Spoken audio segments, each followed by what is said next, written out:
नमस्कार, the world tonight में आपका स्वागत है। मैं हूं अंकित वर्मा। सबसे पहले बात पाकिस्तान में हुए आतंकी हमले की। इस हमले में 141 लोगों की मौत हो गई है, जिसमें 132 बच्चे शामिल हैं। जब पूरी दुनिया इस हमले की निंदा कर रही है, उसी समय प्रधानमंत्री नरेंद्र मोदी ने कल भारत के सभी स्कूलों में 2 मिनट का मौन रखने की बात कही है। पीएम मोदी ने पाकिस्तान के पीएम नवाज शरीफ से पेशावर हमले को लेकर बात की है और हमले पर दुख व्यक्त किया है।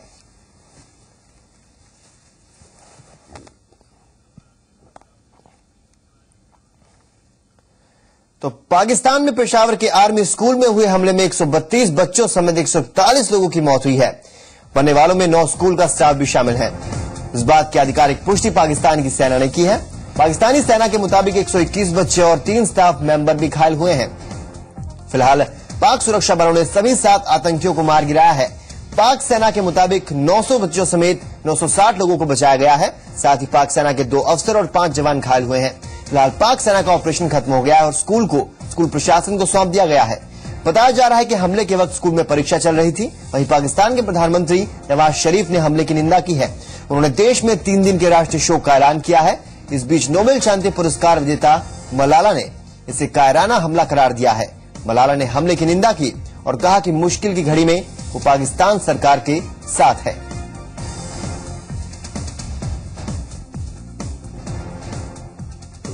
आज जो ये रेस्क्यू ऑपरेशन हुआ, उस रेस्क्यू ऑपरेशन में कोई 960 के करीब बच्चे और स्टाफ के मेंबर्स यहां से रेस्क्यू हुए।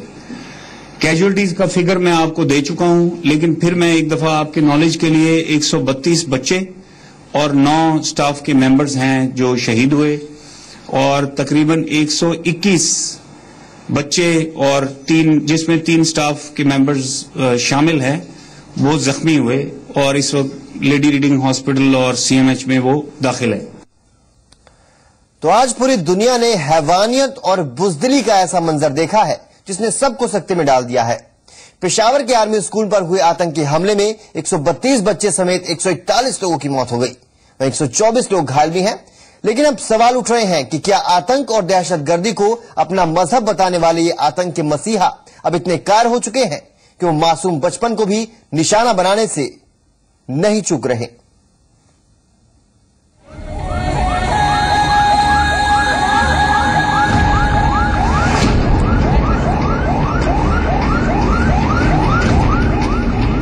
जितने बच्चे और जितने स्टाफ वाले थे उनको मार रहे थे।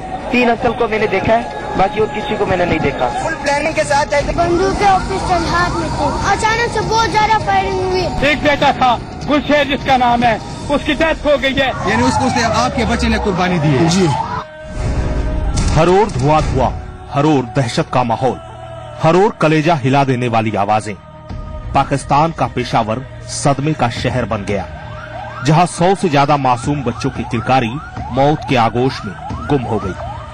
पहली बार ऐसा हुआ जब कोई स्कूल दहशतगर्दों का निशाना बना।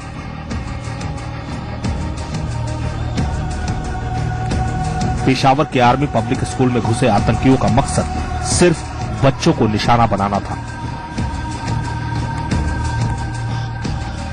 एक बेटा था गुलशेर जिसका नाम है, उसकी डेथ हो गई है और इन बगायतों को अभी तक सुकून। आपका बच्चा पढ़ रहा था अंदर 9 में था, 9 में नासर उसका, गुलशेर नासर उसका नाम था। दुनिया का कोई भी मजहब हो, वो मजलूमों पर जुल्म को गुनाह मानता है, नापाक मानता है। और फिर बात अगर महिलाओं, बच्चों और बुजुर्गों की हो तो उन्हें निशाना बनाना तो हैवानियत ही कही जाती है।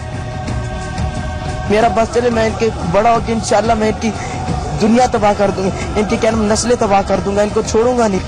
पाकिस्तान में अमन के दुश्मनों ने जो कायराना खेल खेला है वो ये बताता है कि दरअसल दहशतगर्दों का ना तो कोई मजहब है ना कोई ईमान है। ये मजहबी बातें तो करते हैं, लेकिन मजहब के उसूलों से इनका कुछ लेना देना नहीं। ये सिर्फ मौत बांटते हैं और खुदगर्जी में किसी भी हद तक जाने को तैयार रहते हैं।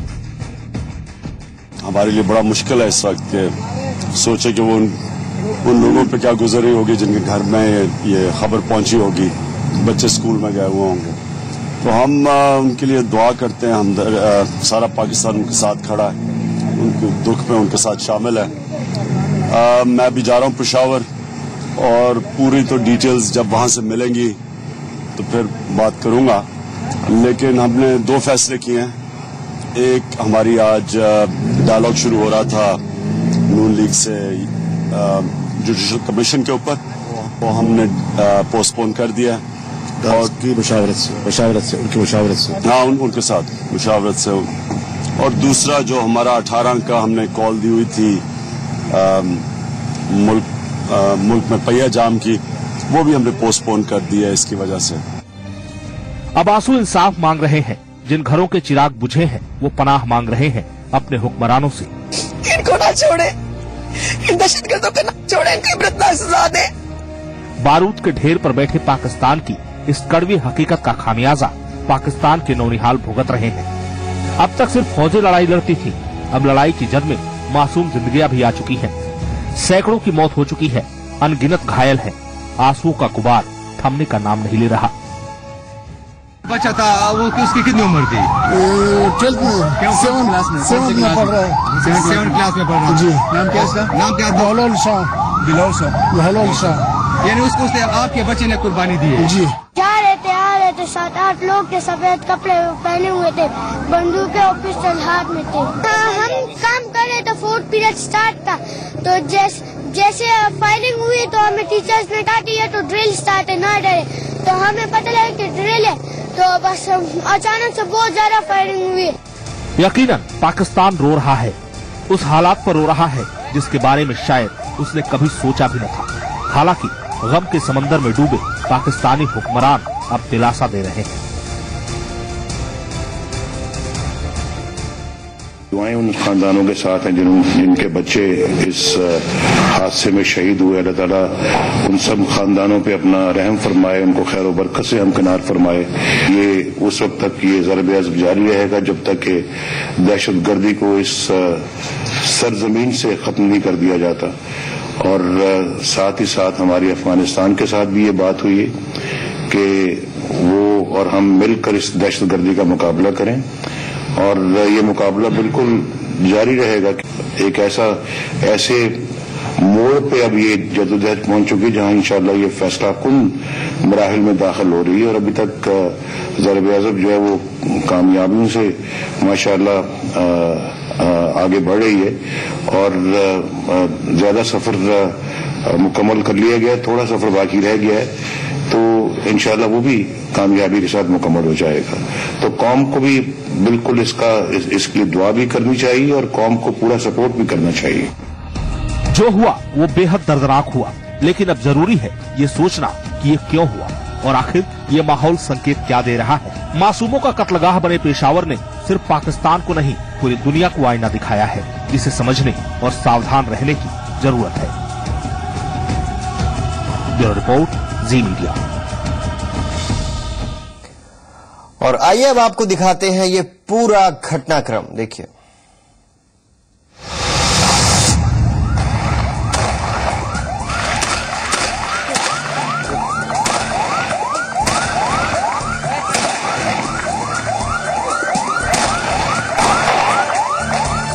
सिर्फ पाकिस्तान नहीं बल्कि दुनिया के इतिहास में ये आतंकवाद से जुड़ी सबसे बेरहम और घिनौनी वारदात है, क्योंकि इसमें निशाना बनाया गया है मासूम बच्चों को। आज हम आपको दिखाएंगे पेशावर में बच्चों पर हुए हमले की पूरी कहानी। मिल गया जनाजा, लेकिन यार इसको लेकर हम क्या करेंगे? जनाजे इन्होंने तैयार रखे हैं, ताबूत के ले जाओ, दफनाओ अपने प्यारों को। यार बस है यार, खुदा का वास्ता है, कोई सुनने वाला है यार। पाकिस्तान का एक शहर पेशावर और पेशावर के भीड़भाड़ वाले इलाके का ये आर्मी स्कूल, जहां रोज की तरह बच्चे अपनी पढ़ाई में लगे हुए थे, तभी हुआ एक दहशत का हमला। आर्मी स्कूल पर 6 आतंकियों ने हमला बोल दिया। दोपहर 12:05 हथियारों और विस्फोटकों से लैस 6 आतंकियों ने पेशावर के आर्मी स्कूल पर हमला बोला। आतंकियों ने आर्मी यूनिफॉर्म पहनी हुई थी। इस वक्त स्कूल में करीब 1500 बच्चे मौजूद थे जो परीक्षा दे रहे थे। चश्मदीदों के मुताबिक आतंकियों ने स्कूल में दाखिल होने के बाद फायरिंग शुरू कर दी। क्लासरूम में घुसकर बच्चों की पिटाई की। चश्मदीदों की माने तो कॉरिडोर में मारे गए बच्चों और टीचर्स के शव बिखरे पड़े हैं। उनके मुताबिक हमलावरों के पास AK-47 जैसे हथियार हैं। आ रहे थे 7-8 लोग थे, सफेद कपड़े पहने हुए थे, बंदूकें और पिस्टल हाथ में थे। हम काम कर रहे थे, 4th पीरियड स्टार्ट था, तो जैसे फायरिंग हुई तो हमें टीचर्स ने कहा कि ये तो ड्रिल स्टार्ट है, ना डरे। तो हमें पता लगा कि ड्रिल है, तो बस अचानक से बहुत ज्यादा फायरिंग। दोपहर 12:10 तहरीके तालिबान ने स्कूल पर हुए हमले की जिम्मेदारी ली। आतंकी संगठन के प्रवक्ता ने दावा किया कि हमलावरों को बच्चों को निशाना बनाने के लिए कहा गया है। 12:13 पाकिस्तानी सेना ने इलाके को घेर कर आतंकियों के खिलाफ ऑपरेशन शुरू किया। प्रशासन ने स्कूल में करीब 500 बच्चों के फंसे होने की बात कही। दोपहर 12:28 आर्मी ब्लास्ट के जरिए स्कूल की एक दीवार गिराकर अंदर दाखिल हुई। हमले में जख्मी बच्चों को बाहर निकालने में वो सफल हुए। बच्चों और सैनिकों को आर्मी हॉस्पिटल में भर्ती कराया गया। दोपहर 12:37 प्रधानमंत्री नवाज शरीफ ने बच्चों पर आतंकी हमले की निंदा की। तभी आतंकियों और सुरक्षा कर्मियों के बीच स्कूल में जोरदार फायरिंग हुई। आर्मी ने स्कूल के एक कमरे की तलाशी ली। इस दौरान एक आतंकी ने स्कूल के अंदर ही खुद को धमाके से उड़ा लिया। दोपहर 1 बजे स्कूल से कुछ बच्चों को रिहा कराया गया। आतंकियों ने स्कूल पर हमले को उत्तरी वजीरिस्तान में जारी ऑपरेशन का नतीजा बताया। दोपहर 2 बजे प्रधानमंत्री नवाज शरीफ ने पेशावर में आर्मी ऑपरेशन की कमान संभाली। आर्मी के एक एक्शन पर खुद नजर रखने की बात कही। पाकिस्तान सरकार ने पेशावर में इमरजेंसी का ऐलान कर दिया। हमले में करीब 104 लोगों की मौत की खबर आई, जिनमें करीब 84 स्कूली बच्चे थे। साथ ही 3 आतंकी भी मारे गए। इनमें से एक आतंकी ने खुद को विस्फोट से उड़ा लिया, जबकि 2 को पाकिस्तानी सेना ने मार गिराया। दोपहर 3:15 तहरीके तालिबान पाकिस्तान ने हमले के लिए पाकिस्तानी सेना को जिम्मेदार ठहराया। रॉयटर्स के मुताबिक तहरीके तालिबान ने कहा कि सेना उनके परिवारों को निशाना बनाती है, इसलिए वो सेना को अपने दर्द का एहसास कराना चाहते हैं। पाकिस्तान के आर्मी चीफ जनरल राहिल शरीफ क्वेटा से पेशावर के लिए रवाना हुए। मरने वालों की संख्या लगातार बढ़ती जा रही थी। स्कूल के अंदर से 2 ब्लास्ट की आवाजें आई। शाम 4 बजे तहरीके इंसाफ के चीफ इमरान खान ने 18 दिसंबर की रैली को स्थगित कर दिया। वो पेशावर के लिए रवाना हो गए। ISPR ने एक और आतंकी की हत्या की पुष्टि की। शाम 4:30 प्रधानमंत्री नरेंद्र मोदी ने इस हमले की आलोचना की। शाम 5 बजे आर्मी स्कूल के चारों ओर लगातार धमाके और गोलियों की आवाज सुनाई दे रही थी। तभी ISPR ने 2 और बच्चों को बचाने की पुष्टि की। सेना ने आतंकियों के कब्जे से 4 इमारतों में से 3 को मुक्त करा लिया। अब तक की रिपोर्ट के मुताबिक करीब 130 लोगों के मारे जाने की खबर आई है, जिनमें 100 के करीब बच्चे शामिल हैं। शाम 5:30 ISPR के DG के मुताबिक सभी 6 आतंकियों को मार गिराया गया है और स्कूल पर सेना का कब्जा हो गया है। लेकिन जगह जगह लगे बम की वजह से सेना को स्कूल को पूरी तरीके से फ्री करने में मुश्किल हो रही है। मासूम स्कूली बच्चों पर दुनिया का दूसरा सबसे बड़ा आतंकी हमला हुआ है। पेशावर में तहरीके तालिबान के आतंकियों ने आर्मी स्कूल में घुसकर करीब 1500 बच्चों को बंधक बना लिया। हमले में अब तक 100 से ज्यादा स्कूली बच्चों समेत 132 लोगों की मौत हो चुकी है। वहीं पाकिस्तान में अब तक की ये सबसे दर्दनाक घटना बताई जा रही है। ब्यूरो रिपोर्ट, जी मीडिया। यूएस के स्टेट सेक्रेटरी जॉन कैरी ने पाकिस्तान के पेशावर में हुए हमले की निंदा की है। उन्होंने कहा कि एक पिता होने के नाते मुझे इस घटना ने बहुत चोट पहुंचाई है। The news of the brazen murder of more than 120 innocent students. 120 से ज्यादा बच्चों की मौत की खबर ने मुझे बहुत चोट पहुंचाई है। एक पिता होने के नाते मैं समझ सकता हूं कि ये कितनी मुश्किल घड़ी है। बच्चों को बाहर भेजना आज के समय में एक कठिन निर्णय है। माता पिता बच्चों को स्कूल पढ़ने और सुरक्षित रहने के लिए भेजते हैं। इस आतंकी हमले ने हमें झकझोर दिया है। हम इसकी कड़ी आलोचना करते हैं। All people of conscience, and we condemn it in the strongest terms possible. और वहीं यूनिसेफ ने भी इस घटना की आलोचना की है। यूनिसेफ ने इसे एक दर्दनाक घटना बताया। हमें सूचना मिल रही है कि पेशावर में एक स्कूल पर हुए आतंकी हमले में कई बच्चे और शिक्षकों की मौत हो गई है। यूनिसेफ इस घटना की आलोचना करता है। हम ऐसे सभी घटना का विरोध करते हैं जिसमें बच्चों को चोट पहुंचती है। ये घटना मानवता के खिलाफ है। आतंक का ना तो कोई मजहब होता है और ना ही आतंकवादियों का कोई ठिकाना। वो कहीं भी कभी भी और किसी पर भी हमला कर सकते हैं। लेकिन आज पेशावर में जो कुछ हुआ उसका एक इतिहास है। हम आपको आगे बताएंगे कि आखिर क्यों पेशावर को जिहाद यूनिवर्सिटी का तमगा हासिल है। लेकिन उससे पहले आपके लिए जानना जरूरी है कि मासूम और निर्दोष बच्चों की निर्मम हत्या के पीछे तहरीक तालिबान का सच क्या है। स्कूल में फायरिंग का वाकया पेश आया है। शरपसंद अभी भी स्कूल के अंदर ही मौजूद है। स्कूल के अंदर एक हॉल है जिस पर शरपसंदों ने कब्जा किया हुआ है। खून के बदले खून। जनाजे इन्होंने तैयार रखे हैं ताबूत के ले जाओ दफनाओ अपने प्यारों को यार। बच्चों के बदले बच्चे, यानी उसको आपके बच्चे ने कुर्बानी दी है। जी। तहरीक तालिबान का बदला। मेरे आगे पीछे कमर में गोली लगी है, बहुत सख्त दर्द हो रहा है। तहरीक का मतलब होता है अभियान और तालिब शब्द का मतलब होता है छात्र यानी धार्मिक शिक्षा मांगने वाला। लेकिन आतंक की फौज बन चुका तहरीक तालिबान पाकिस्तान धर्म के नाम पर अधर्म का नंगा खेल खेल रहा है। ये आतंकवादी संगठन पेशावर में आर्मी पब्लिक स्कूल के बच्चों की हत्या को बदले की कार्रवाई बता रहा है। दरअसल तहरीक तालिबान पाकिस्तान अफगानिस्तान सीमा के पास वजीरिस्तान में पैदा हुआ आतंकवादी संगठन है और इसका मकसद बंदूक की नोक पर पाकिस्तान में शरिया पर आधारित एक कट्टरपंथी इस्लामिक हुकूमत को कायम करना है। यही वजह है कि तहरीक तालिबान आए दिन पाकिस्तान में धमाके करता रहता है। इसकी बढ़ती आतंकी गतिविधियों की वजह से पाकिस्तान ने इसे वर्ष 2008 में बैन कर दिया था। लेकिन सीमा पर इसकी आतंकी गतिविधियां जारी रही। वजीरिस्तान में इसी साल जून में पाकिस्तानी सेना की तरफ से शुरू किए गए जरबे अजब ऑपरेशन में 1100 से ज्यादा आतंकवादी मारे गए थे।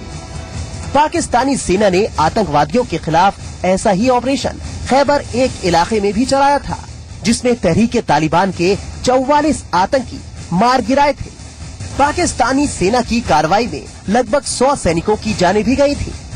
पाकिस्तानी सेना की इसी कार्रवाई से बौखलाए तहरीक तालिबान कई दिनों से बड़े हमले की फिराक में था और आखिरकार बदले की कार्रवाई के तहत आर्मी पब्लिक स्कूल के बच्चों की बलि लेकर पाकिस्तानी सेना को दर्द का एहसास कराया है।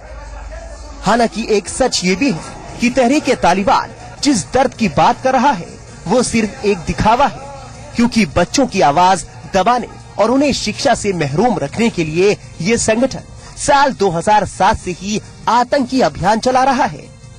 अपने उसी अभियान के तहत तहरीक तालिबान ने अक्टूबर 2012 में मलाला यूसुफजई पर हमला करवाया था, जिसने बच्चों की शिक्षा को लेकर आतंकवादियों के खिलाफ मोर्चा खोल रखा था।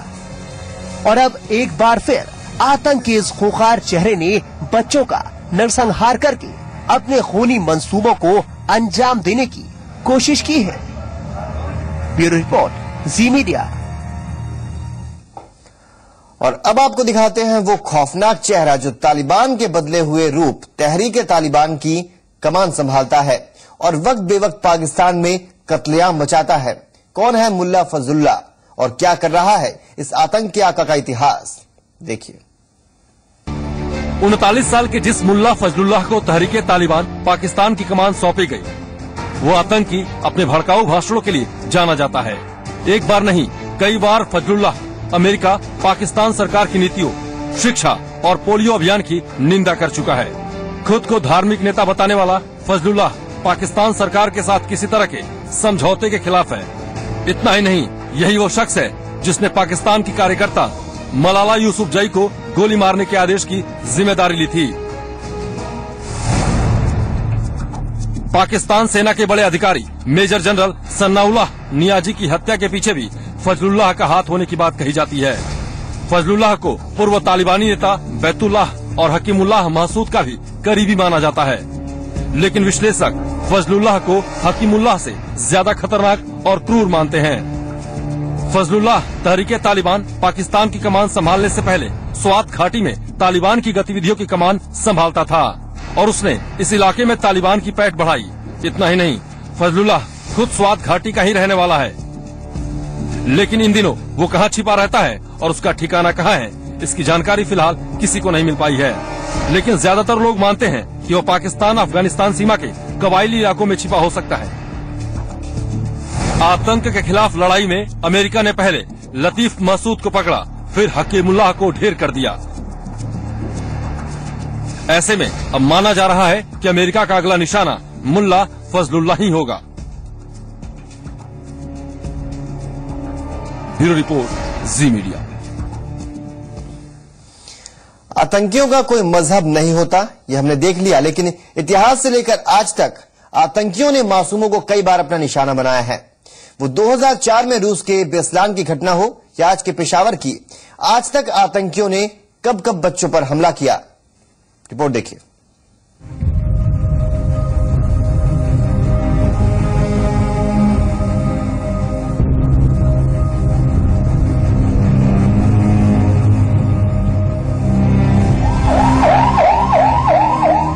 आतंकवाद पूरी दुनिया के सामने एक बड़ा खतरा बन गया है। आज कोई ऐसा देश नहीं है जो आतंकवाद की घिनौनी हरकतों से अछूता है। चाहे वो 9/11 का अटैक हो, भारत के पार्लियामेंट पर अटैक या फिर ऑस्ट्रेलिया का हमला, हर जगह आतंकियों का कहर है। इन आतंकियों ने अपनी निर्दयी होने का सबूत भी कई बार दिया है और एक बार फिर पाकिस्तान के पेशावर के आर्मी स्कूल पर हमला कर 100 से ज्यादा बच्चों की हत्या करके आतंकियों ने बता दिया है कि उनके दिल में किसी के लिए ममता नहीं है। पेशावर की ये घटना कोई नई नहीं है। इसके पहले भी आतंकियों ने कई बार मासूमों को निशाना बनाया है, जिसमें बेसलान के चेचनिया में स्कूल पर हुआ हमला सबसे बड़ा है। 2004 में रूस के बेसलान बंधक संकट को बीते 8-10 साल हो गए हैं, लेकिन उस घटना को आज तक कोई भुला नहीं पाया है।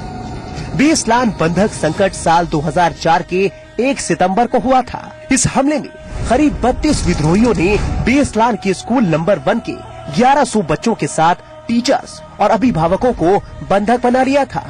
विद्रोहियों ने इन्हें 3 दिनों तक बंधक बना कर रखा था। इस हमले में करीब 385 लोगों की जान गई थी, जिनमें 185 बच्चे शामिल थे। हमला करने वाले चेचनिया समुदाय के थे, जो यूएन में चेचनिया को पहचान दिलाने की मांग कर रहे थे। इसके साथ ही वो चेचनिया को रूस से मुक्त कराना चाहते थे। ये संकट 3 सितंबर को खत्म हुआ, जब रूसी सेना ने स्कूल पर कब्जा कर लिया था। रूस के इस हमले के बाद भी कई स्कूलों पर हमला बोला गया। पाकिस्तान की बात करें तो 2010 से लेकर आज तक आतंकियों ने पाकिस्तान के 10 स्कूलों को निशाना बनाया है, जिसमें कई मासूमों की जान गई, तो वहीं कई बच्चे घायल भी हुए। पाकिस्तान में स्कूलों पर हुए हमले पर नजर डालें तो 13 सितंबर 2011 में तालिबानी आतंकियों ने पेशावर के मतानी में एक स्कूल बस पर हमला किया। इस हमले में 4 बच्चों के साथ बस के ड्राइवर की मौत हो गई। 9 अक्टूबर 2012 में स्वात वैली में शांति पुरस्कार विजेता मलाला को तालिबानी आतंकियों ने गोली मार दी थी। वहीं 16 जून 2013 को एक महिला आत्मघाती हमलावर ने छात्राओं से भरी एक बस को उड़ा दिया था, जिसमें 15 छात्राओं की मौत हो गई थी। इसके बाद 21 जून 2013 को पेशावर के एक मदरसे में आत्मघाती हमला हुआ, जिसमें फिर से 15 बच्चों की मौत हो गई थी। फिर 7 जुलाई 2013 को पन्नू के एक गर्ल्स स्कूल में 13 किलो के बम से हमला किया गया। वहीं 9 जनवरी 2014 को हंगू के एक स्कूल में एक आत्मघाती हमलावर ने हमला करने की कोशिश की, जिसे स्कूल के ही एक छात्र ने नाकाम कर दिया। लेकिन इस हमले में हमलावर और उस छात्र की मौत हो गई। सितंबर और अक्टूबर में एक बार फिर पाकिस्तान के अलग अलग शहरों के 2 स्कूलों पर हमला किया गया। 4 सालों में 10 स्कूलों पर हुए आतंकी हमले से पाकिस्तान उभरने की कोशिश कर ही रहा था कि पेशावर के आर्मी स्कूल के इस हमले ने एक बार फिर उन्हें झकझोर दिया। सवाल एक बार फिर उठ रहा है कि आखिर आतंकियों को बच्चों से क्या दुश्मनी है? क्यों हर बार मासूमों को ही निशाना बनाया जाता है। ब्यूरो रिपोर्ट, ज़ी मीडिया।